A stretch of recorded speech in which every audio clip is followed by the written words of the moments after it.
ഇത് നൂറെ ഹബീബ് തങ്ങളെ വീടിന്റെ മുറ്റാണ്.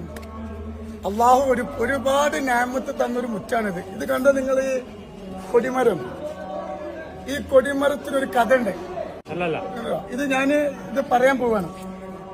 ഈ സാധനം ഇവിടെ നമ്മൾ കെട്ടിയിരുന്നില്ല. സാധനം ഇവിടെ കെട്ടിയിരുന്നില്ല.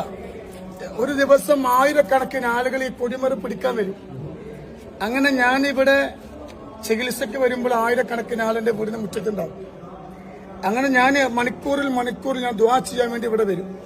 ഈ വരുന്ന സമയത്ത് രണ്ട് കാക്കകള് ഇവിടെ വന്നിട്ട് ഇങ്ങനെ കരയും. രണ്ട് കാക്കകള്. നമ്മളതെന്തില്ല, ശ്രദ്ധിച്ചില്ല. എല്ലാ ദിവസവും എന്താണ് ഇത് കരയാണ്. സംഭവം എന്താണെന്നില്ല, നമുക്ക് മനസ്സിലായില്ല. അതുപോലെ സ്വലാത്തുൽ ഫാത്തിഹ റബ്ബ് എനിക്ക് തന്നൊരു വരദാന, ഒരു ഞാമത്ത. അത് ഔലിയാക്കൾ മുഖേന കിട്ടിയത് തന്നെയാണ്.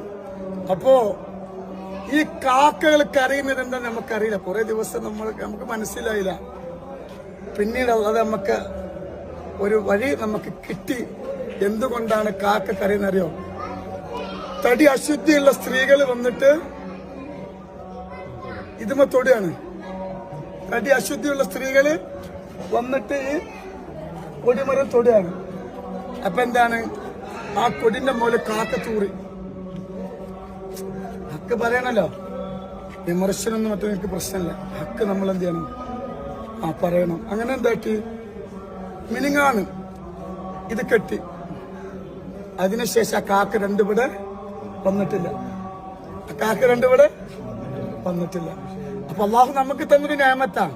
പിന്നെ ഞാനിവിടെ വരും, ഇവിടെ ആളുകൾ ചികിത്സക്ക് വരും. എനിക്ക് അതൊന്നും ഞാൻ ആരോട് പറയില്ല.